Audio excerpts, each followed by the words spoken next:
Jadi saya mohon muhasabah itu dimulai cara berpikir. Makanya di sini sebetulnya tag ini supaya dapat barokahnya Ihya. Ini kitab yang disenangi para habaib, para ulama. Sebetulnya tag di muhasabah itu redaksinya gini ya, yang lengkap loh. Hasibu anfusakum qabla an tuhasabu wazinuha qabla an tuzanu wa tahayya'u lil ardil akbar. Jadi ada kata wazinu, jadi ukur. Perilaku Anda ini diukur, ditakar. Misalnya kita sebagai suami kan ya punya hal-hal yang kita tidak ideal. Cara wong Jawa mesti pesek. Cara rezeki ya pas-pasan ya. Dan kita juga kalau makanya nggak boleh tanya istri begini, apa saya cinta pertama Anda? Pasti Anda kecewa. Orang jadi istri hanya korban terakhir gitu. Sudah. Karena orang kalau ngelamar kemana-mana gak jadi, yang jadi istri itu pasti korban terakhir gitu. Jarang istri pilihan pertama, jarang. Ayo semua yang nikah. Rata-rata itu pilihan Anda pertama Pak, dari sekian ditolak di mana-mana terus. Ya perempuan terakhir. Kamu juga korban terakhir gitu. Itu wali-wali dulu kalau ngandani kita itu sederhana. Antal ini masyhur diceritakan Habib Zain bin Sumit dalam kitab Al-Manhajus Sawi. Antalam tajid min nafsika kullama turid. Fa kaifa turidu min ghairika kullama turid. Kamu yang ingin ideal saja, kamu tidak menemukan pada diri kamu untuk menjadi ideal. Kamu kan ingin ganteng, ingin punya uang banyak, ingin perilaku Anda sempurna. Anda saja yang punya keinginan tidak bisa mewujudkan keinginan Anda sendiri. Fakifa turidu min ghairika ma turid. Jadi antalam tajid min nafsika kullama turid. Fakifa turidu min ghairika kullama turid. Kamu yang punya keinginan saja. Misalnya saya ingin punya uang banyak, perilaku saya selalu benar, gak pernah salah. Loh, saya yang ingin saja dengan diri saya, gak bisa untuk benar terus. Kok kamu berharap orang lain selalu benar? Jadi antalam tajid ya sama. Kalau kamu menuntut istri kamu itu ramah, neriman, apa kamu neriman sama wajah istri Anda gitu? Engko ya pola neng dinti jajaki sana jajaki. Sini kamu sendiri ndak kona apa. Jadi itu nasihat yang luar biasa. Antalam tajid min nafsika kullama turid, fa kaifa turidu min ghairika kullama turid. Kamu mau menghormati semua orang, enggak mau kan? Kemudian Anda berharap semua orang menghormati kamu. Kamu tidak ingin kan orang lain semua menghujat kamu. Sementara kamu enak aja menghujat orang lain. Makanya Rasulullah SAW luar biasa ketika bikin kaidah sosial. Apa la yu'minu ahadukum hatta yuhibba li akhihi ma yuhibbu li nafsihi. Jadi kalau ukuran iman itu sederhana. Kalau sesuatu itu baik, nyaman bagi Anda ya. Ya bayangkan itu pada teman Anda. Misalnya Anda bangun tidur sudah acak-acakan, nggak punya uang, utang jatuh tempo, kan nggak ingin ketemu orang. Ya kamu jangan bertamu ke jenis ini karena dengan kamu yang alami juga nggak siap ketemu orang. Makanya ada Habib Alim itu dilapuri sama seseorang. Beb, dulu teman saya itu ketika saya kaya itu sering main ke saya. Setelah saya miskin, mereka tidak main ke saya. Kata Habib itu bagus, sunau begitu itu bagus. Coba kalau kamu dulu kaya, teman kamu main kan kamu gaya. Di rumah ada makanan, bisa hormat kamu. Setelah kamu miskin jadi buruh manol di pasar atau buruh bikin botol, teman kamu datang, malu enggak kamu? Mendingan enggak datang gitu. Akhirnya baru, oh ya alhamdulillah kalau gitu. Iya kan dulu teman kita datang, kita ada Alphard, istri cantik, rumah bagus lah, kita miskin, buruhnya orang pas dibentak-bentak, teman kamu udah datang. Milih datang apa enggak kalau setelah kamu jatuh? Enggak kan? Jadi barokahnya ilmu itu terus. Ya, tapi kadang-kadang orang loh, wah setelah saya miskin teman-teman enggak kasih ke sini. Ya kalau kamu sudah jatuh, teman-teman kamu situ jadi tontonan. Ya mulai sekarang cara berpikir itu dirubah. Dulu yang namanya kiai itu kalau diundang orang itu ya agak-agak senang. Semenjak saya itu agak rubah. Mengundang kiai, ngatur kiai itu tak haram-haramkan ya ada lumayan. Nah, sekarang itu sudah mulai agak beretika.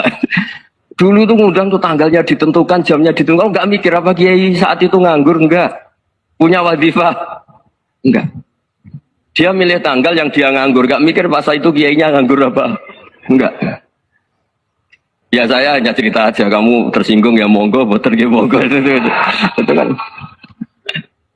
Jadi saya mohonlah supaya tadi saya juga matur ke Habib Ahmad. Jadi untuk orang merasa ikut sunnah Rasul itu gampang sekali kata saya Muhammad. Dulu Nabi berpakaian ala daerahnya. Kalau mikot ya pakai mikotu baladi. Karena Nabi orang Madinah dan beliau berdomisili di Madinah, ya misalnya mikotnya dari Bir Ali misalnya. Tapi kalau Anda orang kawasan Tanim mau umroh ya dari Tanim, misalnya kawasan Jirona ya dari Jirona. Artinya apa?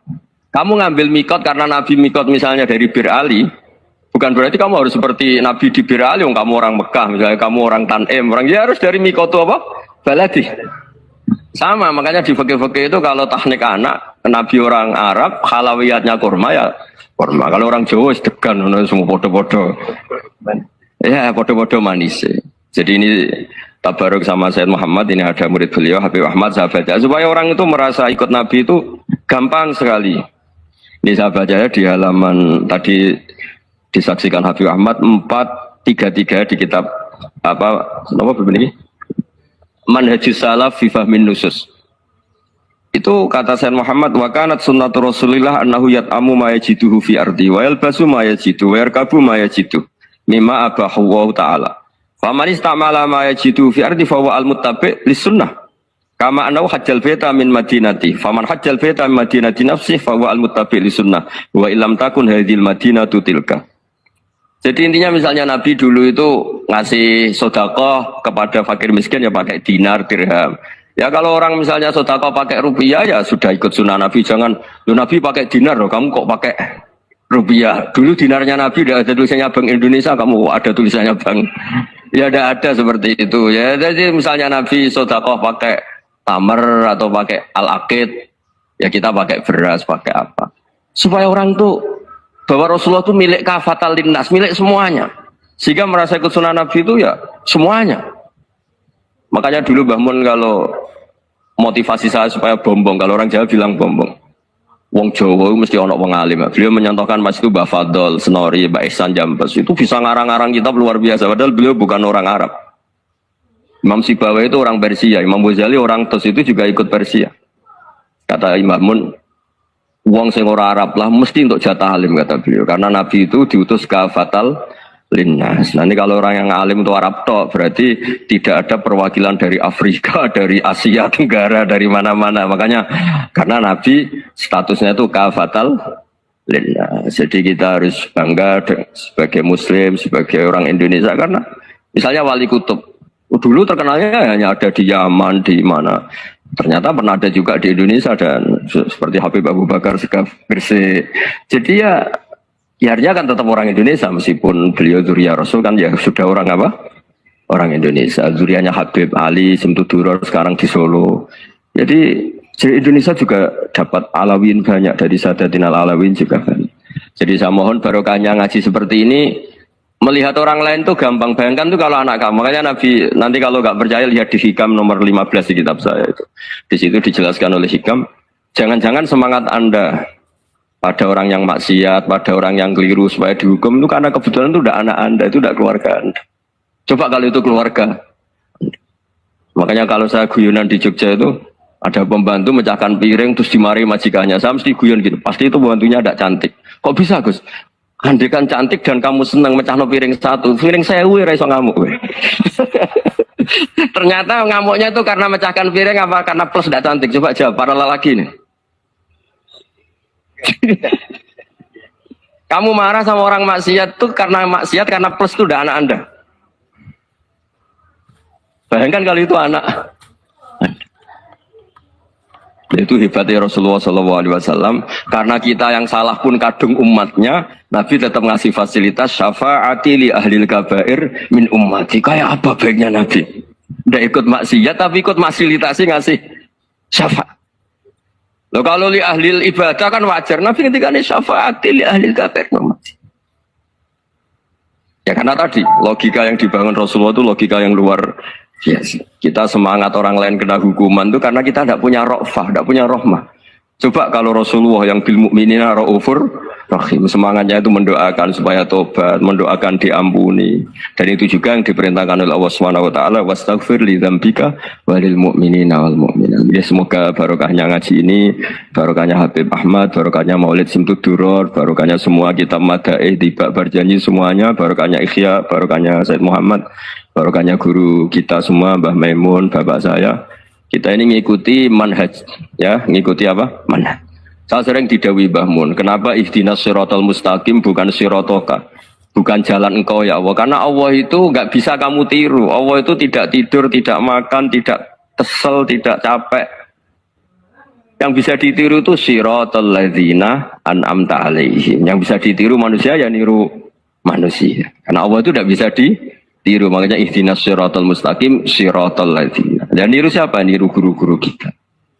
Termasuk niru cara pandang. Jadi misalnya ada orang awam di rumah itu hanya delok reng, delok tikus liwat, itu kan kayak nganggur.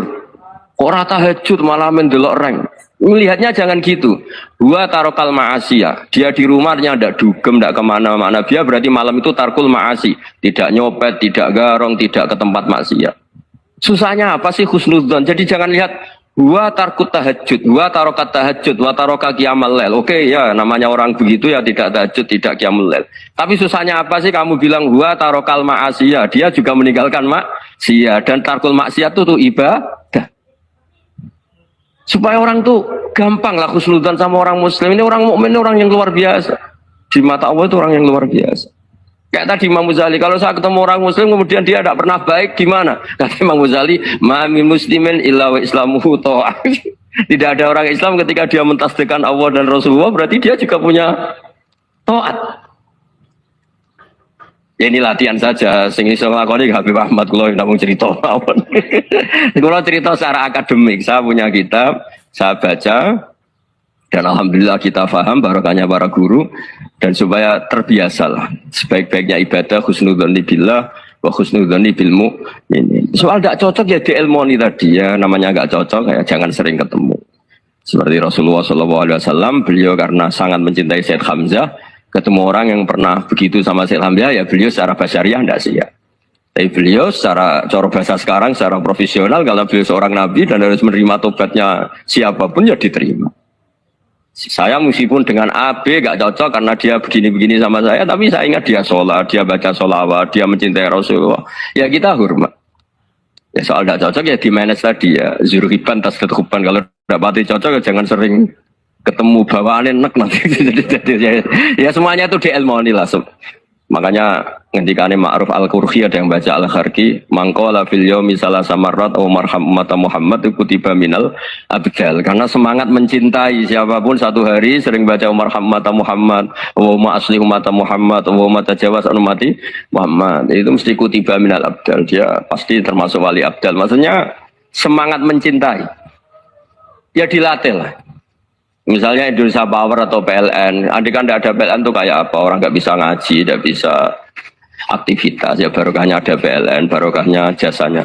Kita sadar, tidak semua kebaikan kita ini memenuhi keinginan orang banyak. Gitu. Orang banyak ingin listrik, ingin saluran apa, dan itu kadang yang mewujudkan orang lain atau kelompok lain. Ya karena itu manfaat ke orang lain ya kita doakan, karena khairun nas anfa'uhum linnas. Sehingga kita terbiasalah ngakui orang lain. Seperti semangatnya Rasulullah SAW, semuanya itu didoakan, semuanya diinginkan kebaikannya. Bahkan Nabi gak putus asa sampai di akhirat. Ketika Nabi lain sudah putus asa karena sudah akhirat, sampai dimintai syafaat semuanya bilang nafsi, nafsi. Karena merasa semuanya gak punya nyali di depan Allah. Karena ini sudah akhirat, sudah finish. Tapi apa Rasulullah? Analah. Ya udah, saya sanggup mensyafaati kalian. Terus kata Nabi, fa'atiyal arsya. Saya mendatangi aras fa akhiru lahu sajidan, saya sujud wa ahmaduhu bima hamida 'allamani rabbi. Kemudian saya tetap muji Allah dengan pujian yang terus menerus. Padahal sudah di akhirat sudah finish, Nabi dimintai syafaat masih sanggup karena Nabi tahu akhirat tidak bisa mendikte Allah, tidak bisa Allah terus bilang ya Allah ini akhirat dong, kau sudah tidak boleh mensyafaat, tidak bisa. Allah tidak bisa diganggu akhirat, Allah tidak boleh dibatalkan rahmannya oleh akhirat. Allah tetap Rahman Rahim abadal abad. Dan Nabi tahu itu. Makanya kata para ulama, fa Muhammadun Ahmadu min ghairihi. Jadi Nabi Muhammad namanya dua yang terkenal.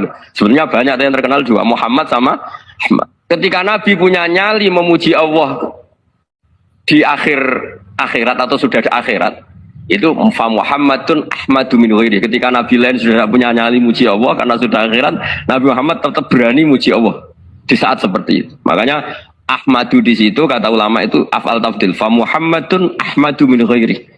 Kanjeng Nabi lebih memuji Allah di saat yang Nabi lain sudah tidak punya nyali untuk memuji Allah di saat itu. Makanya kata Nabi fa akhiru lahu sajidan wa ahmadu bimahamida 'allamaniha rabbi. Akhirnya setelah lama gitu terus Allah ngendikan ya Muhammad irfa' ra'sak wasal tuqah wasfa' tusyaffa. Sudah Muhammad, angkat kepala kamu minta apa saya turutin, dan kalau kamu ingin mensyafaati umatmu saya beri hak apa? Syafaat. Semoga semangat itu juga menjadikan kita munajat bahwa rahmat Allah tidak terbatas, harapan juga tidak terbatas. Mungkin yang sedang nakal ya kita katakan sedang, jangan terus kamu pastikan wah ini mesti suul khotimah, mesti tidak orang baik. Tidak, agama ini liman kana yarjuha wal yaumal akhir, selalu bagi yang punya harapan. Ya, mugi-mugi dapat barokah semua. Mantu dengan kata wassalamualaikum warahmatullahi wabarakatuh. Dalam konteks Indonesia, muhasabah itu sudah jadi perilaku ya. Karena dulu orang tua saya, guru-guru saya kalau ngandani itu, bayangkan kalau kamu jadi dia. Jadi misalnya kita mentang-mentang atasan, otoriter sama bawahan, bayangkan kalau kamu jadi yang bawahan itu kayak apa? Laukun tamakanah, kalau orang Arab bilang, bayangkan kalau kamu di posisi dia. Makanya guyonannya orang-orang Indonesia itu kan orang ngaramkan judi gitu, orang dikasih tahu, tapi yang menang anak jenengan, alhamdulillah. Ternyata ngaramkan itu karena ada anaknya, kalau anaknya yang menang ya seneng. Meskipun itu guyonan, tapi saya punya padanan itu dalam kitab Hikam. Nabi Ibrahim itu Khalilur Rahman, tentu bencinya minta ampun sama yang namanya maksiat. Suatu saat beliau diterbangkan di alam malakut. Itu kalau di Hikam saya halaman 15 juga. Saya masih ingat betul. Mungkin kalau Anda beda halaman karena beda cetakan. Atau nggak punya kitabnya. Atau punya tapi tidak bisa baca. Nah itu jadi berbagai kemungkinan. Atau punya tidak bisa baca tapi dianggap jimat. Atau digo pencitraan. Banyak itu kaji-kaji tidak bisa baca kitab tapi di ruang tamunya kitabnya besar-besar. Pencitraan itu, tapi ya bagus lah, nggak apa-apa untuk syiar. Setelah diterbangkan di alam malakut, diperlihatkan sama Allah, ada orang pezina, ada orang syaribul khomri, ada orang mabuk, ada orang macam-macam. Allah tanya sama Nabi Ibrahim, bagaimana pendapat kamu Ibrahim tentang mereka yang maksiat? Kata Nabi Ibrahim, ya Allah habisi saja mereka, mereka hidup di bumi engkau, makan rezeki engkau, kemudian mereka tidak taat sama engkau. Singkat cerita di fase itu, saya ulang lagi di fase itu, Allah nurutin. Sampai sekian peristiwa, mungkin 3 atau 4. Ya, setelah sekian tahun Nabi Ibrahim lupa peristiwa itu, kemudian beliau diminta menyembelih anaknya. Ini versi kitab Hikam. Memang versinya banyak tentang kenapa Nabi Ibrahim disuruh menyembelih anaknya. Ketika mau menyembelih anaknya, Nabi Ibrahim ragu. Dua samrotu fuadi, anak saya ini buah hati saya, kenapa engkau suruh menyembelih? Terus kata Allah, apa kamu tidak ingat ketika kamu saya angkat di alam malakut, kemudian kamu usul bunuh-bunuh, saya ada mempertimbangkan usul Anda, tapi kenapa sekarang saya merintahkan kamu mikir gitu? Terus ya karena ini anak saya ya Allah. Terus kata Allah, rumang samu wong sumpukon mata ini gak gawean kau sing gawe kowe enak wae usul mata ini. Jadi sebenarnya saya yang bikin, kemudian Anda enak aja usul membunuh. Semenjak itu Nabi Ibrahim itu di eranya itu asfaqun nas, orang paling sayang sama manusia. Karena kadang kita keras itu ya kebetulan tuh udah anak kita, ada keluarga kita.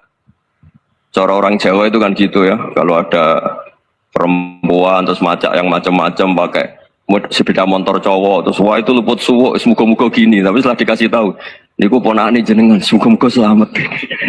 Jadi jangan-jangan kemarin ahli ma'asi itu kebetulan tuh tidak keluarga kita. Kalau keluarga kita yang pernah salah pada kita, semangat kita mintakan maaf.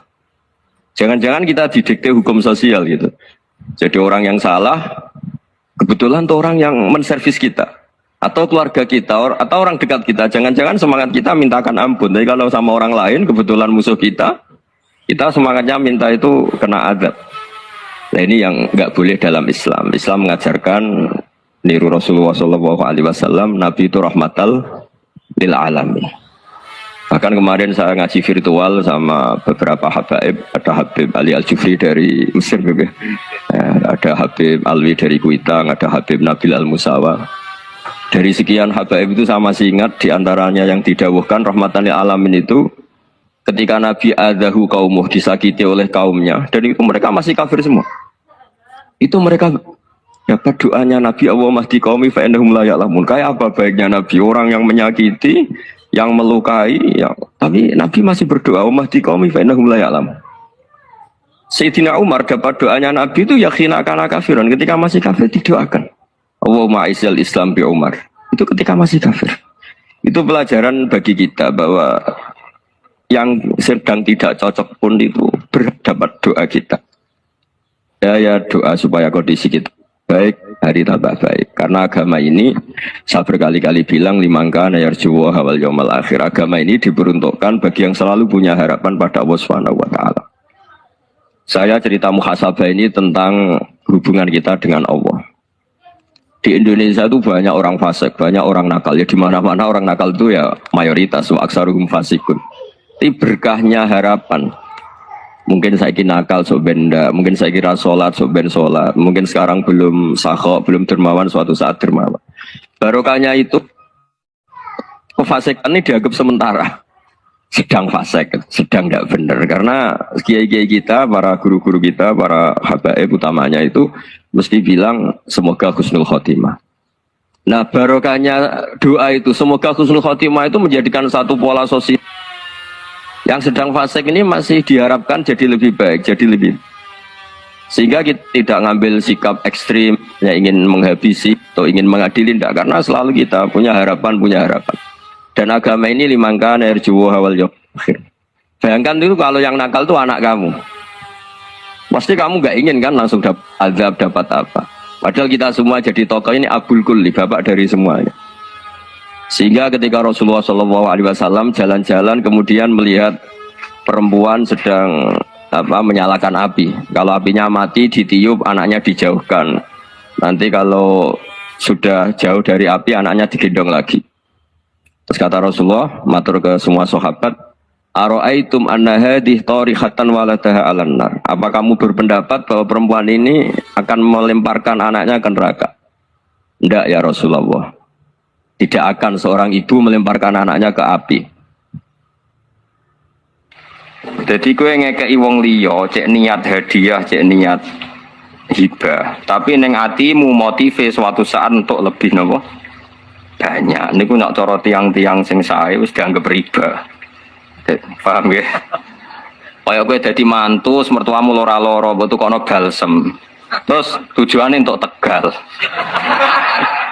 Nah, itu riba, no? Jadi mertua meh mati, lora-lora ngeluh, buat tukokno konidin, balsem. Anaknya pandung rapati peduli, terus mantune luwih sayang, terus wasiat Tegal dikekno balsem. Lah niku mau balsem kok entuke napa? Jadi itu haram itu cara napa?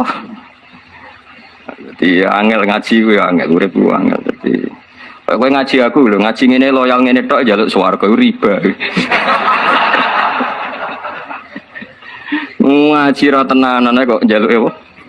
Swarga iku riba. Jadi memberi sesuatu dengan niat mendapat lebih banyak iku jenenge riba. Jadi riba itu boten rentenir tok. Semua transaksi yang ingin mendapat lebih banyak iku jenenge apa? Riba.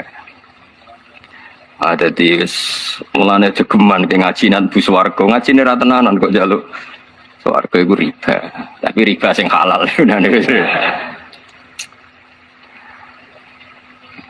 Kalau mau ngaji terlambat gara-gara nih kulo nu ditelepon pernah mbah kulo diamanati sing berat, jadi kalau kok kepikiran nganti lali pernah mbah kulo orang yang sangat-sangat saya hormati. Kulo nu di mbah niku yang terkenal wali, jadi gua adik wali niku telepon kulo. Jadi kalau ini gue bingung tenan, bapak tidak karo wali, bapak biar rasul itu. Ingatkan kalau terang nongin masalah ini serius sekali. Mulane kalau suwun pokoknya nak ngamal sing ikhlas. Mulane kadang-kadang tiang dablek ku luwe apik, mergo khase dablek ku nak bar ngekeki ku lali. Riyen bapak nak ngandani tiang ngeten, sedekah iku anggape koyo wong ngising ya. Wong ngising kok bar napa? Lali. Jadi orang dulu itu ngistilahnya sampai uraan ngoten. Jadi kadang ilmu itu hanya bisa dijelaskan dengan bahasa yang sedikit uraan. Mulane wong iku aja geman gedeng wong uraan, asal latar belakangnya wong alim lho, kecuali wong uraan dalan niku wis profesi nek niku. Ngeten kula terangno, kenapa orang alim itu sering beda dengan orang zuhud atau orang waroi. ilmu itu kadang hanya bisa dijelaskan nganggo uraan. Tapi uraan sing ilmu loh, bukan karena uraan arogansi otoritarian terus orang lain mboten. Misalnya ngeten. Riyen bapak kula nak nerangno ngoten. Sedekah anggap kok wong ngising bar napa? Lali. Ternyata Rasulullah nyontokno sedekah nggih ngoten. Wong kok bar sedekah diudat-udat dieling-eling kaya asu, mutah, diombe meneh. Dadi contone ya elek, asu gak wis elek. Mutah, diombe meneh. Terus Kiai Jawa Nabi kok apik-apike wong, ora ana akhlak Nabi kaya apik. Tapi kadang nak nerangno ilmu yo kadang kasar. Wong kok ngundat-ngundat utawa narik balik sedekah iku kaya asu, mutah, diombe meneh. Terus nak ana wong kok arep-arep dikeki wong pemene nak kiai, ulama. Iku contone ning kono iku nggih ulama kiai. Waswalihim naba alladzi atainahu ayatina fansalakha minha fa'atbahu syaiton fakana minal ghawin. Ana wong mat dhisik yo tak kei ilmu, ya ulama wong tak kei ilmu. Tapi ilmune iku ilang gara-gara seneng dhuwit. Kenapa dene seneng dhuwit? Mergo ulama iku kadang ngrasa uripe iku jek suwi mikir anak putu, iku kesuwen urip. Nak ulama tenan iku ya mikire sesuk mati. Dadi di dhuwit 100.000 cukup, sesuk urip meneh ya sesuk mati. Kan kok nak ulama tenan perasaannya kan ibadahlah seakan-akan kamu mati besok. Nganti wong nabung kan perkarane perasaane jek suwi. Kaya Ruhin ngerasa melarat, mereka nyongkoni uripe suwi. Cara yakin mati sesuk saiki wis sugih. Mulane anggere ana wong kok ngerasa melarat, mesti keliru-kelirune wong, mesti nyongko uripe suwi. Cara kowe yakin mati sesuk, ndek 100.000 sugih ta? Sugih wis kere nyongko uripe suwi. Dadi nganti ana wong. Dadi mulane kula niku pede. Mergo wa'mal li akhiratika ka'annaka tamutu. Lalu kalau tiap ngaji, yang ngerasa pengaji terakhir, tiap sholat, dawe Nabi kon koyok sholat terakhir. Karena tadi ben urip rapati berbiaya tinggi. Tapi wong itu tapi wong ya wong. Wong itu terus ngerasa uripe kesuwi, akhirnya nyiapno warisan, nyiapno macam. Ini cerita ulama, kira ulama ya tenang ya, biasa mawon. Jadi kalau ulama punya watak seperti ini dikritik pangeran, walakinnahu akhlada ilal ardi wattafa'aha. Tapi dia itu merasa abadi di bumi. Maknanya urip itu dianggap suwi. Pangeran nyontono ya kasar. Nak ono kiai kok uripe nyangka suwi ku famasaluhu kamasalil kal. Kaya asu. Intahmil aliyal has au tatrukuhu. Mbok sentak ya melet, mbok baro ya melet. Tapi kira usah muni kiai kaya asu. Neraka. Mergo logikane ngene, kula sering nerangno. Pangeran iku ngritik kiai iku sah, mergo pangeran iku atasane kiai. Lah kowe iku murid kiai, kualat ben ngono. Dadi wong yo mikir, wong sing ngritik pangeran yo keben wong atasan. Lah kowe murid. Cuma aku ngomong ning sampean. Bahasa ilmiah itu bahasa yang enggak ono kaitane mbek akhlak. Ilmiah itu kadang butuh tidak akhlak. Butuh jelas vulgar, transparan. Mulane Quran biasa misalnya ngritik wong nggawa kitab kok ora iso nglakoni ya contohnya kamasalil himari yahmilu asfar. Mulane anggere ana wong alim mesti ana kasare, ora usah mbok protes. Aku biasa ngamuk biro kan cangkemmu. Iku khas-khase wong alim terus kan niru cangkemmu musuh.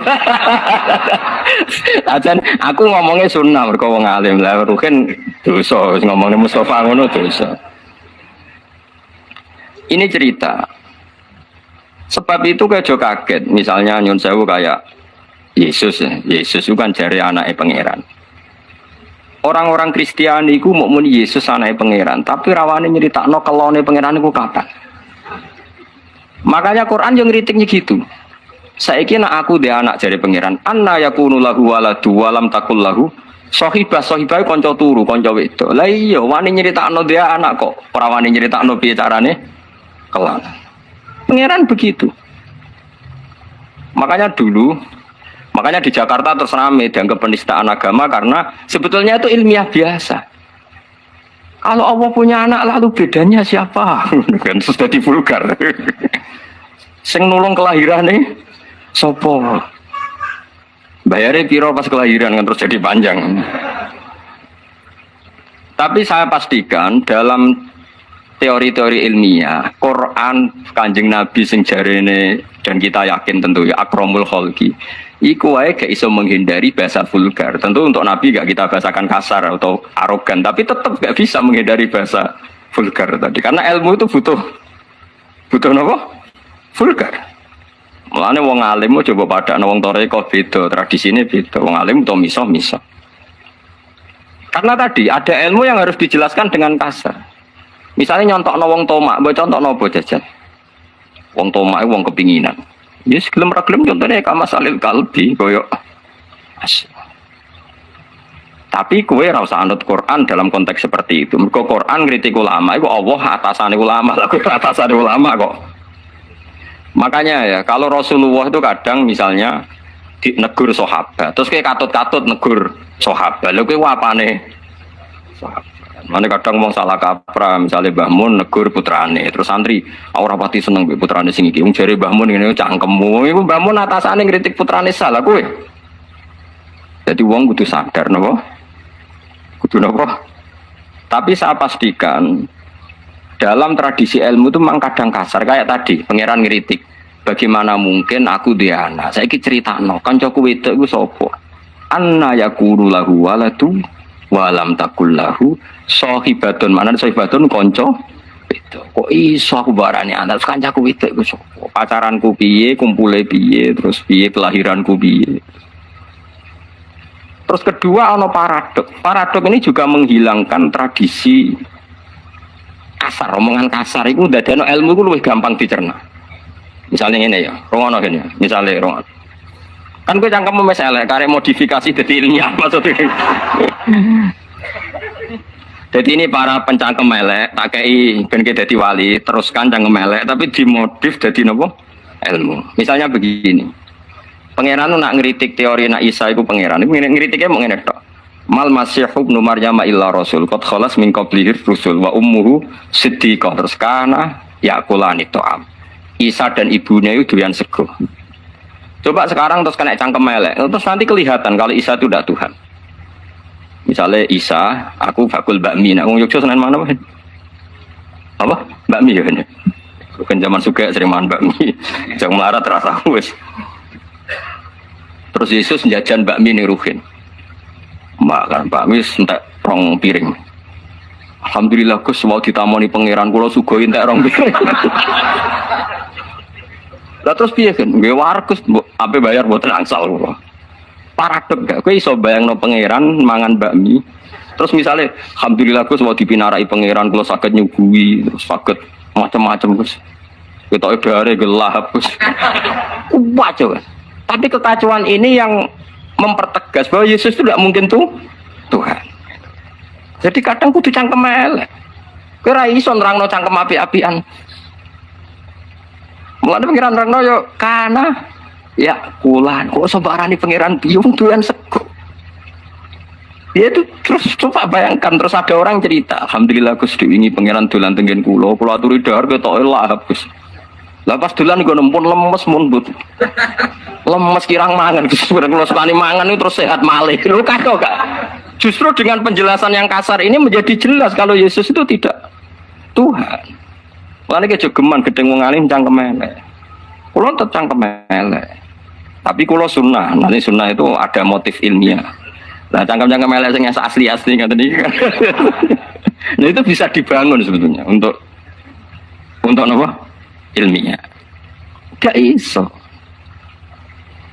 Jadi ya tentu saya tidak mensifati Quran hadis yang kemelek. Kita menjelaskannya pakai itu Quran. Cuma saya pastikan untuk bahasa ilmiah kadang harus kasar. Makanya Nabi nanti ngendikan kulil haqqo walau kana murron. Katakan kebenaran meskipun itu pahit. Karena kadang harus diredaksikan. Misalnya Pak Mustafa, kan gelem kadang aku nggawa jenggot. Aku yang ngerti jenggot itu sunah Rasul, tapi gelem aku gayane jenggot jebule turah-turu kan tetep gelem. Mestinya ndak etis. Mungkin ngono ndak etis, tapi itu satu-satunya cara bully, cara bully sama Mustafa. Lah itu. Nah, Quran itu seperti itu. Mulane wong kuno nak darani nak didik wong ben gak medhit. Wah, siku medhit pecirit. Lah kok saged, Bang? Taeke digoreng meneh. Dadi bayang nang medhit itu elek retek. Taeke wae digoreng Taek itu kan sesuatu yang harus dibuang. Lah iku dijupuk digoreng meneh wis medhit-medhite wong. Karena dengan demikian itu mentakbeh, mentasnek, mentahjin dalam bahasa Arab itu mengkritik, mencemooh medhit. Ben wong ra medhit piye dibasakno elek, wong medhit iku wong sing taeke wae digoreng meneh. Wis paham ya. Akhirnya wong ape medhit wisin mergo koyo goreng. Iku dadi memang di antara aturan bahasa ilmu kita harus kasar memang kalau terpaksa ya itu. Lah mestinya kowe kan wis ahli, kasar-kasar gini wis ahli karena wis bawaan. Cuma kan gak ilmiah, masih untuk hadun nafsi, kepentingan pribadi ini yang menjadi buruk kan. Cangkem elek kok. Demi apa? Pribadi. Itu tidak boleh, tapi kalau demi agama boleh. Jadi ngutek-ngutek wong dalam hal agama itu boleh. Masyhur itu nih gue debatnya Ibrahim bin Namrud. Mau ada pesta menyembah berhala, paginya mau ada sesajen masal, malamnya berhalanya diduduki kabeh kecuali sing gede terus dikalungi kapak. Ketika mereka tanya siapa yang berbuat ini, ya paling-paling Ibrahim. Selama ini yang kritik berhala itu Ibrahim, dipanggil Ibrahim. Ini kan contoh cangkem elek, tapi tentu Nabi tetap ngendikan. Cuma ini cerita bahwa untuk kebenaran lu harus ngendikan sing kasar. Belum sapa sing lakon iki? Yo takono sing go pedal. Mau aku ra melok go pedal kok takoni. Lah sing go pedal ya berhala. Lah berhala gak mungkin ditakoki, wong ra iso apa-apa kok kon dadi tersangka sing itu. Lu ngerti ra iso apa-apa kok mbok sembah, bocah kok gobloke ngono. Dadi lha ora ya goblok-goblokan. Pertama nek duwe prem digoblok. Wong kok gobloke koyo kowe. Mung karuan ra iso omong mbok kon nakoki. Lah kowe luwih goblok karuan ra iso apa kok mbok sembah ya kaya goblok-goblokan. Dari siapa Nabi gak kasar ya kasar dalam konteks iqamatul haq orang itu harus. Lah aku mau gue tirakwala tak Mustafa tak bisoi. Tapi biasanya fakir kan malati, jadi aku rasidon. Jadi ya memang orang itu kadang harus kasar, tapi tentu fi iqamatil haq. Karena nggak ada pilihan manusia itu kalau sudah goblok, itu kan koyok karang. Nah gak digodam mbek palu yang kuat tuh tidak bisa. Mau tidak mau akhirnya Allah pun dia tamsil yang kasar. Ya mau anna yakunu lahu waladu walam takul lahu sahibah. Kena wani pangeranmu nih anak critakno carane kumpul kanca wedoke piye. Kon terus paradok kabeh. Waduh mbayangno pangeran kacau kabeh. Sembayangno alhamdulillah cek iso hormat pangeran tapi yen dolan tenggen kula Gus mun lemes. Bareng kula sukani dahar gumrega malih kok paradok gambaran pangeran kok lemes. Bariku gumrega meneh mergo bar pangan bakmi. Bariku seneng mergo disangoni kok kacau kabeh. Wes kacau. Tapi justru dengan kekacauan iki jelas sekali nak pangeran itu ndak itu. Lane pangeran oleh ngendikan ungzur kaifa nubayyinu lahumul ayat. Lane kana yakulanit to'am terus ungzur kaifa nubayyinu lahumul ayat delok oleh kun nerangno cek gamblange sumangtur anna yufakun. Terus angen-angen kok iso ono wong sing cek keblinger. Pangeran jadan terang, aku len nerangno wis detail tarani mangan Yesus. Kok ijek ono wong sing keblinger ya iku nganggep iku pangeran. Mane ungzur kaifa nubayyinu lahumul ayat sumangtur anna yufakun. Nanti kalau suwun, dia konco-konco sing hafal Quran kadang-kadang mau terjemah, kadang-kadang ngaji. Penting kita ngaji kulo, ngaji sinten mawon. Penting aja ngaji Mustafa. Tapi angsal ngaji sama mas ya. Sama urutannya, wah. Tapi nangisan deh ngaji. Nangis seperti pengiran, nangis mikir nasibe, ora jelas. Eleng-eleng ya. Mohon kalau terang normal ya. Jadi tahjin ya dalam tradisi balaghah kesusastraan Arab. Iku ana tahjin, tasna, terus taubeh. Orang itu dikritik sedemikian buruk nak menawa dadi apike. Ya jenenge napa? Tahjin. Jadi sekunane kuno misalnya gedeng wong kok akhlake elek, oh dasar kethek. Sekunane kuno nang Islam ngono ya kuno kira datan khosino dasar kethek. Wong kok ora duwe tata krama. Ya wong dhisik nadarane tata krama ya kaya kethek. Misalnya ada wong ra mulya kok dadi wong mulya mantune kiai gede ta mantune raja tapi kelakuane gak jijak. Oh kucing diraupi itu udah janjian orang seluruh dunia lala ya seperti itu. Kalau mangkel itu tahjin itu mengkritik dengan tamsil sing ekstrim. Nah, itu kan ya memang mau tidak mau harus seperti itu. Sayyidina Ali nak semua angkel mbek wong, misalnya ana wong ndak mlakune glodak-gedek sewombong jadi Sayyidina gawe WC ngalor ngidul kok melete. Karena WC kan ada tai, lawat tengah ada apa? Tai. Ngene nek semua angkel Sayyidina Ali nak ngandani wong kok cek som. Kowe iku nggawa kanif-kanif WC nganggo kaf lho. Nggo WC kok melete. Ya mau nggak mau untuk menghilangkan kesombongan kowe sadar nak ngalor ngidul gawa apa? WC. Ya itu mang, ya nggak ada pilihan, mang harus seperti itu. Tapi kalau suwon sampean sudah terus cangkem melek, seranut ke suara cangkemmu itu sembrono. Nah ilmu ini podo lagi boleh anda cangkem melek. Nak terpaksa ilmu ini rapodo, kudu di akhlak, terus kudu di keapian opo. Akhlak lah dua ilmu, kayak itu. Mau niru cangkem melek tapi orang. Terus pas ke cangkem melek cuma ini alasan niru aku sedurungnya nggak selek, jadi gak iso kayak nuduh. Wes asli kan yuk. Asli dari sopo, asli perapal 11 sih. Yang mulai kalau suwon ini para mantu dan para anak-anak, ora oleh kue yang mertuamu loro. Terus buat tukok no balsem, ibu-ibu buat teron puskesmas, kue arep-arep nak meno wasiat tegal iki wek mulai, haram, itu riba, gitu ya, napa? Riba. Jadi memberi sodako maupun hadiah berharap mendapat lebih banyak. Iku jenenge riba. Iku jenenge mantu rentenir. Haram ya. Cara hukum ya, tapi nak cara pangeran suwe-suwe halal ya ora rong pangeran apian. Tapi nak cara hukum iku akeh to kelakuan mantu akeh to. Anake merantone Jakarta sing anak asli loro telu merantau ibu-ibu nak diservis kan sawan tuku balsem koyo ngene sentuk Tegal. Bebo diterone puskesmas sekitar perhatian cung ke mantu ngalang-alangi anakku. Anakku malah dolungo nggih Pak. Sedungakno Pak wae ketoke akhlake apik terus sesuai wasiat wis Tegal wekmu. Omah bangku ya wekmu. Haram karena kamu menservis ini untuk mendapat lebih banyak. Itu jelas takbirnya itu jelas. Yo, jadi contohnya apa? Bi ayu tiasean hibatan au hadiyatan liat luba aksaro minhu. Jadi memberi sodako atau hadiah untuk mendapat lebih banyak. Kalau ngaji aku ini, ngaji ngene-ngene tok aja lo swarga riba. Tapi riba saya halal, tapi gue riba. Paham ya? Jadi mulane hati-hati ya, mulane ngendikan ulama-ulama ilmu amalah iku anget. Mulane dawuh bapak bolak-balik ngendikan usahaken aku ben slamet ning dunya iku lomo. Repot wong ora lomo iku repot. Kayak saya ini kan kiai, sering ada orang salam templek hormat. Makanya kula nggih sering salam templek teng tiyang karena ya saya takut. Kula biasa tuku kitab nganti kuwatah tak kayak ana tiyang-tiyang teng desa terbelem mulai di kitab pesolatan sampai akidatul awam sampai kitab ageng ya delok-delok sing tak kei. Tapi jelas kuwatah sangat kula ngamal. Ini bukan urusan ria, ini tradisinya ulama. Karena kalau kamu hanya mendapat itu resiko, kamu juga harus memberi.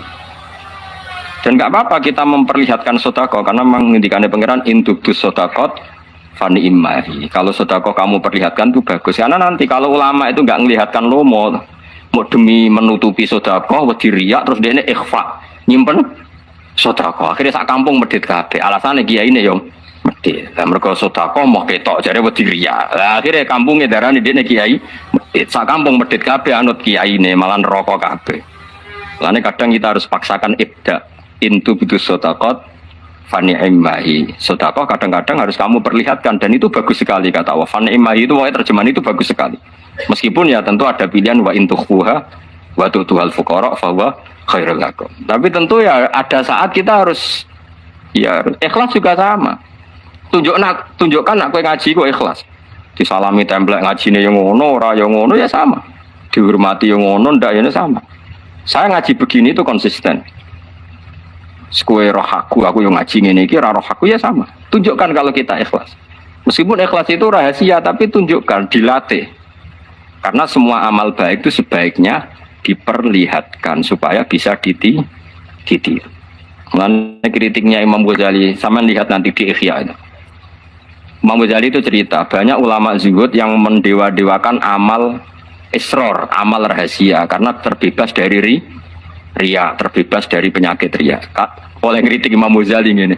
Lah gunanya apa Allah ngutus nabi? Semua nabi diutus ini untuk memperlihatkan ngamal apik dan supaya ditiru.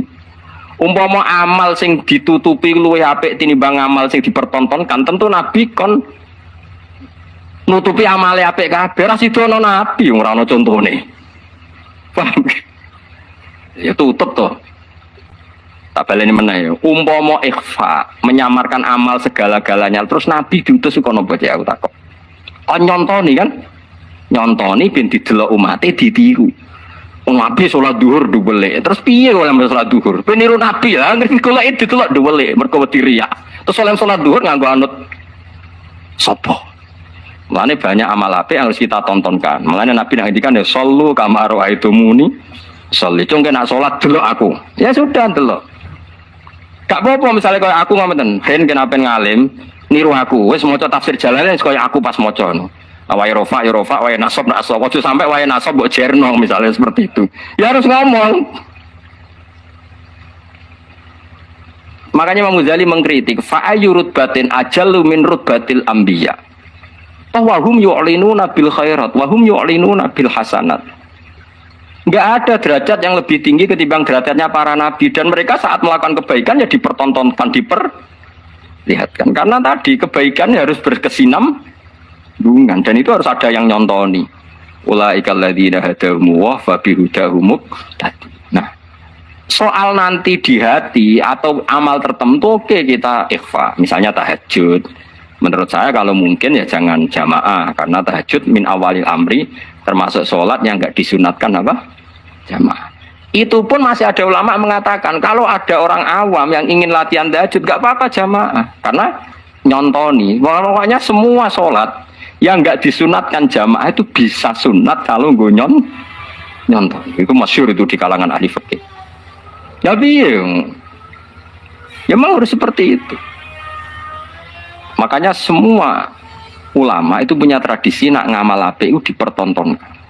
Karena tadi coba sekarang misalnya kamu tahu caranya sholat karena Nabi sholatnya delik apa dipertontonkan. Orang tahu kalau zakat fitrah itu 1 so atau 2,5 kilo. Karena Nabi kalau 3 zakat dipertontonkan. Ini loh contoh sedekah ku delok nak fitrah mau sakmene. Ayo contoh apa nih? Haji malah. Tapi ngendikan khudu anni manasikakum kan dari Nabi nak kalau haji sebuti, kowe melok haji. Pas Nabi haji itu yang ikut tuh 114.000.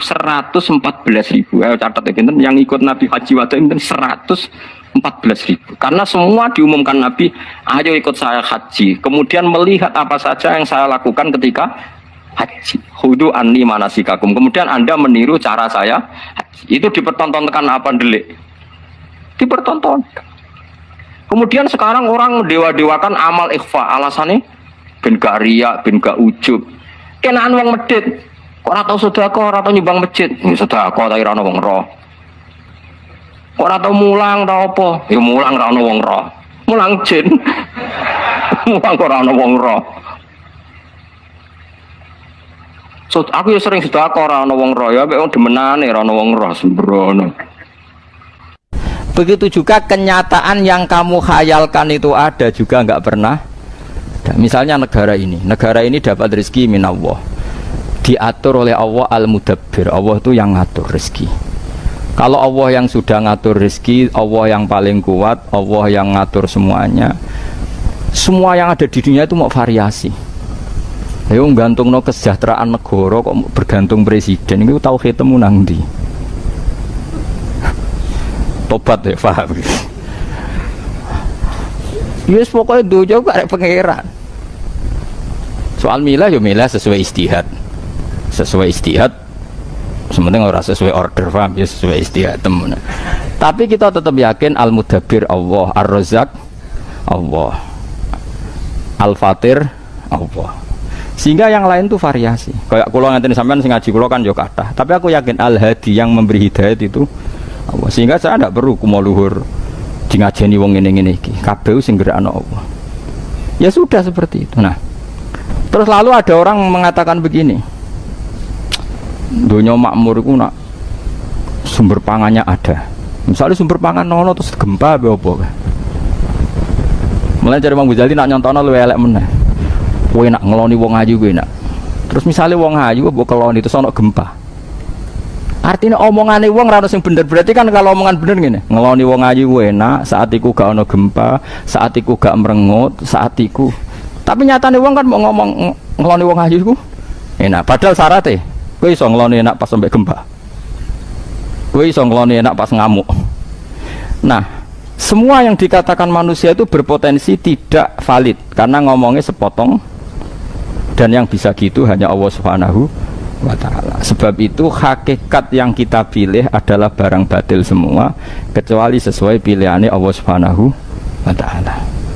Lha iya to, cara kowe dadi malaikat sing tukang nyatet rezeki, roh kelakuanem iku guyul. Ndak ada malaikat yang goblok-goblokan kita, kayak malaikat tukang nyatet rezeki mbek ajal. Lah kok orang guyu piye? Misale roken ditulis, misale roken ora tenan.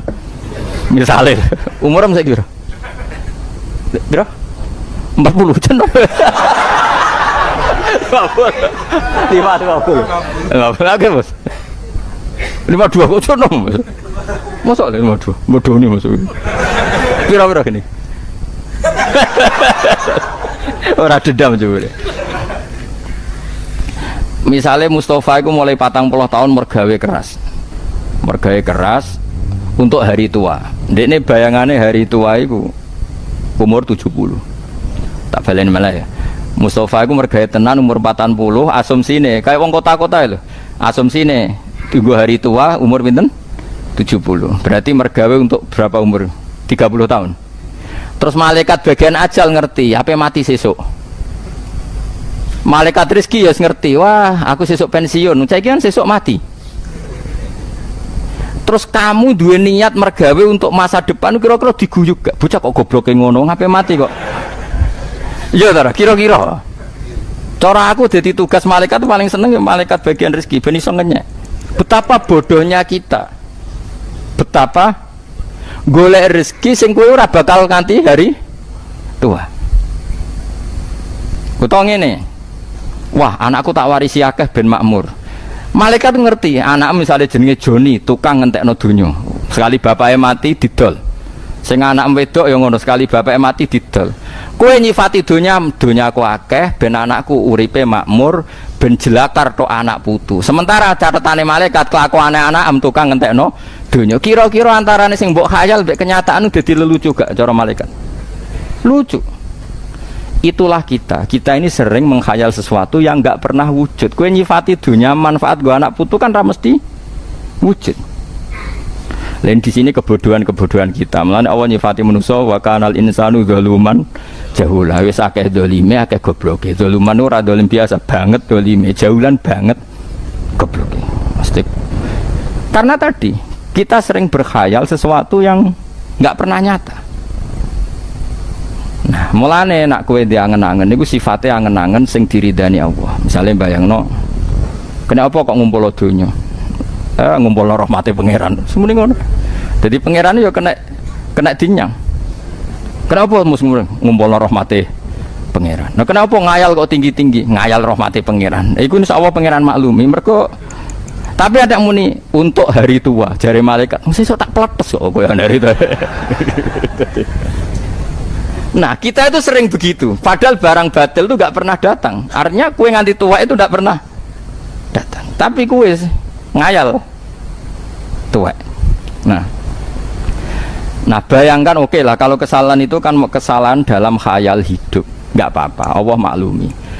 Celakaan kita sering salah dalam hal tauhid. Mulane disebut lakot takot to'abinakum wantulla angkum makuntum tas'umun. Hubungan sesuatu yang pernah kamu khayal itu hilang semua karena nanti yang nyata itu hanya Allah.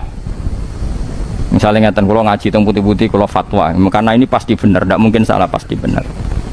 Kita zaman di dunia kan bayangkan kenal presiden itu enak, kenal menteri enak, kenal kiai besar enak, kenal orang tokoh teh-toh enak. Oke, kalau kata enak masih benar, Allah masih maklumi. Tapi sampean sering bilang itu penting, kenal presiden penting banget, kenal pejabat penting banget, kenal tokoh top penting banget, kenal wong sugih penting banget. Dan kamu tidak pernah keterucut bilang sujud itu penting. Nanti setelah kamu di akhirat dipertontonkan, ternyata amal kamu yang masih hanya satu, yaitu sujud. Kenangan kamu terbaik di dunia itu kira-kira di akhirat nanti itu apa coba? Hanya sujud. Nggak ada malaikat keteror. Wah ini temannya Pak Presiden, harus kita hormati. Mana ada malaikat takut? Wah ini temannya kiai besar, harus kita hormati. Ora iso malaikat buat teror ngono. Tapi nak wong sing tahu sujud itu pangeran iso apa? Malaikat iso keteror. Ini pernah sujud. Laki Allah wa huwa sajid. Ini ketemu Allah dengan status orang yang sujud. Wah itu malaikat mikir tenan. Ketika Allah mengumumkan wa abdi lakiani wa huwa sajid, ini hambaku dan bertemu saya dalam keadaan sujud. Tidak harus sujud fisik, dia hatinya orientasinya sujud. Bahkan dia nyari rezeki supaya bisa sujud. Didik anaknya dikasih uang supaya mau sujud. Didik santri supaya sujud. Ini hambaku yang berstatus itu orientasinya sujud. Wah malaikat gak akan berani. Tak jamin. Karena dia sesuai penting sing disifati Allah, yaitu paling penting menurut Allah status hamba adalah yang sujud. Wasjud waktarik wakum ma'an sajidin wasjud robbaka wa'bud robbaka, itu status. Saya ulang lagi. Nah status ini yang cara Allah penting. Kenangan kita di dunia sujud. Kemana aku ngekei mangan Hasan Biha ya ben sujud. Anak putuku tak didik ya ben sujud. Sampai tak manja masalah finansial ya ben gelem sujud. Bahkan kita makan supaya ben kuat sujud. Kalau kita rentetannya begitu, maka kita berstatus sajid, orang yang orientasinya sujud. Dan status ini yang penting. Sehingga nanti di akhirat itu dicek. Wa yut'auna ila sujudi fala yastati'un. Orang yang sujudnya tidak ikhlas nanti dicek. Ketika kita kenal presiden, kenal menteri, kenal kiai besar, sombong, bangga, pas sujud biasa-biasa, nanti ditakar sama Allah. Bareng dipertontonkan ternyata sujud itu penting, relasi-relasi itu gak penting. Itu lagi muni ngene. Gusti, ternyata penting sujud ya timbang kroni-kroni iku. Jare pangeran sekliwat. Di sini kita sering salah memilih barang yang benar-benar hak dengan barang-barang sing mau gawanane laibun walahun. Loh saya itu pernah, ini kisah nyata yang pada diri saya. Saya itu pernah kenal seorang profesor, dia akrab sama saya. Itu saya pulang, itu nyari kiai desa sing nggak ada yang peduli. Terus di hati saya, ya Allah, jika saya bangga karena kenal tokoh dunia ini supaya jadi kafarah saya. Saya kenal gus-gus besar di Sarang, di Lirboyo, di mana-mana saya kenal gus-gus besar. Tapi saya juga kenal kiai-kiai cilik, termasuk korbannya Mustafa. Supaya saya tidak sombong, bisa saja saya kenal gus-gus besar itu sombong, kenal gus-gus gede. Dan kalau itu iya, saya berdosa. Tapi nak kenal Mustafa Rugen kan nggak mungkin saya sombong. Nak kangelan ya paham gitu. Terus dititipi anak. Terus modelnya ngel-ngel lah pokoknya hasilnya. Lah itu insya Allah gajarannya gede. Ini penting tak ajarkan supaya kamu tahu mana sih yang jadi ridhani Allah. Kita ini sudah kesuwen kejebak mbek kepentingan dunia. Makanya saya percaya nak Rasulullah itu nabi tenan, tambah tua tambah percaya. Nabi orang nabi tenan piye. Nak nyifati sujud itu ngendikan begini, sama siapa hadisnya. Wa hatta takuna sajdatul wahidatu khairan minad dunya wa ma fiha. Sehingga nanti satu sujud lebih baik timbang dunia dan isinya. Coba misalnya Anda tidak pernah sujud, kenal presiden, kenal Donald Trump, kenal relasi seluruh dunia. Kemudian kemana saja kamu pakai pesawat jet pribadi, kemana saja disambut bak seorang raja. Kemudian Anda mati, pakai status apa coba kamu ketemu pangeran? Tapi kalau kamu pernah sujud di dunia, itu cek ono harapan di sepuro pangeran karena pernah berstatus sebagai hamba, yaitu pernah apa? Sujud. Jika Nabi nyifati sujud itu khairan minad dunya wa ma fiha. Nabi pernah mengatakan, kamu harus sholat kalau bisa sholat sebelum sholat subuh. Fadilahnya sholat sebelum subuh itu lebih baik timbang dunia dan isinya. Itu nak wong koyok kue mesti rapaham, tak jamin rapaham. Maksudnya piye? Ya iman tapi rapaham. Lah saya tak paham no maksudnya Nabi. Kue kenal Ruhe, kenal Mustafa ora ono gunane, tapi nak sujud iku ono gunane. Sampai ning akhirat yo iku sing luwih apik timbang dunia saisi. Ojo kok terus aku nak wis sholat sedurunge subuh terus duwe-duwe akeh, mereka kapitalistik, utek kok elek ngono. Nah, kowe nak wis ngono iku matilah. Iku insyaallah mlebu swarga. Mulane kan akan malaikat wacana ayat iki. Kula nate ngaji malam piro malam iki? Ahad apa Senin ya? Sayyidina Umar juga gitu karena beliau adalah sahabat dekatnya Rasulullah. Dia ya persis Kanjeng Nabi. Tentu ya dengan kualitas yang berbeda. Pertama Sayyidina Umar ditusuk, yang nusuk dia itu orang Majusi, Abu Lulu al-Majusi. Dia seorang budaknya Mughirah. Pokoknya orang Majusi, namanya Abu Lulu Al-Majusi. Dengerin ini. Ini bukti nak Umar itu waline pangeran tenan. Ditusuk itu darahnya keluar. Dia yakin mati. Itu pertama yang ditanyakan unik. Siapa yang membunuh saya? Hulamul Mughirah Al-Majusi. Dia adalah budaknya Mughirah, dia orang Majusi. Langsung bilang apa Umar? Alhamdulillah alladzi ja'ala maniyati biyadi rajulin la yasjudu laka sajdah fatuhajuni biha yaumal qiyamah. Matur nuwun Gusti, sing mateni kula tiyang sing mboten nate sujud. Sing karena sujud itu dekne iso bantah kula teng akhirat. Maksudnya begini, rungokno tenan kena panjen ben bar iki kena sujud tenanan. Wis ora kudu bebo khusuk, pancen asli khusuk. Dan sujud tenanan itu ora urusan penampilan, paham nggih? Wis ora usah pesona. Maksudnya gini. Rungokno tenan nggih. Orang yang pernah sujud sekali saja sungkem teng jenengan Gusti itu potensi masuk swarga. Kula niku izin, gamane ngene, Umar itu pendendam. Pendendam apik. Umar itu pendendam. Pendendam apik bisa ulang lagi. Maksudnya dekne ra rido sing mateni dekne kok mlebu swarga iki gak ikhlas blas. Tapi nak wong niku nate sujud teng jenengan Gusti, kula nuntut iku izin. Piye-piye tau sujud teng jenengan karena saya tidak siap mendapat pertanyaan dari Allah Umar. Wong iku tau sujud aku mbok kon dakok neraka. Dia tidak siap dengan pertanyaan itu. Umar, wong iku tahu sujud sampai aku. Kok bokon aku nglebokno neraka iku piye wong tahu sujud sampai aku? Artinya dedame ku ora kasil. Nek ditakoki pengiran ngono dekne ra siap. Padahal dekne kepengin sing mateni dekne mlebu.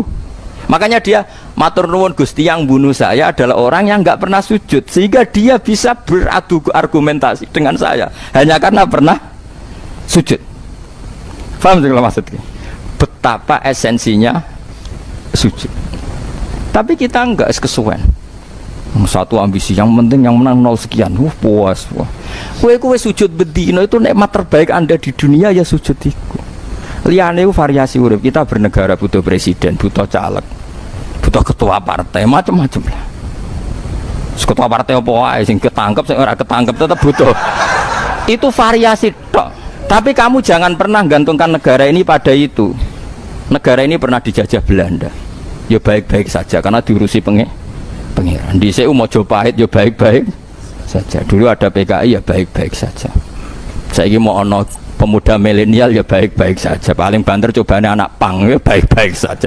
Enteng ning ngarepe pangeran inna dzalika ala wahi yasir. Kowe ribet utekem dhewe ora duwe iman. Apa iku al-mudabbir ar-razzaq. Nak maca Asmaul Husna do nangis. Tapi jek iman mbek makhluk. Ayo saiki sing mudabbir Allah apa manusa? Allah. Ar-razzaq Allah ta manusa? Wes bener imanem. Wes yakin. Enggak kira jelas. Ini ruang tenan ya. Sehingga sahabat dulu tuh nak jenenge sujud tuh luar biasa. Sehingga kenangannya istrinya Nabi terhadap Nabi itu apa? Angger bengi sholat. Aisyah itu bojone Nabi paling ayu. Dites. Iku Nabi nak sholat tahajud iku turu mlumah ning ngarepe Kanjeng Nabi. Iku Nabi tetap sholat. Sampai jari Aisyah aku saking mangkelku iku turu malang. Iku nak Nabi sujud sikilku tak ingkret. Engko nak Nabi sujud apa nak Nabi ngadeg tak selonjorno meneh. Ki di bojo ayu ora ngarah tahajud yakin. Mulane bojomu elek maksude pangeran ku. Maksude pangeran ben apa? Tahajud. Lha wis elek cek ra. Subhanallah, subhanallah. Nabi ku salat nganti sikile mlentoh iku ning omahe Aisyah ta omahe Hafsah? Omahe Aisyah. Dulu Aisyah wis jarake turu ning ngarepe. Wis kowe ora ngarah situ sujud tak jamin. Tapi kira Nabi ya pantes ae, ora Nabi ora wali. Tak baleni malih. Dadi kena cara berpikir gini. Manusa sing mbok kenal ning donya kabeh itu nanti gak nyafaati kowe ning akhirat. Sing nyafaati namung sujud sing ikhlas. Sehingga kalau dengan gitu kowe ngerti barang hak yang perlu dipertahankan ya sujud.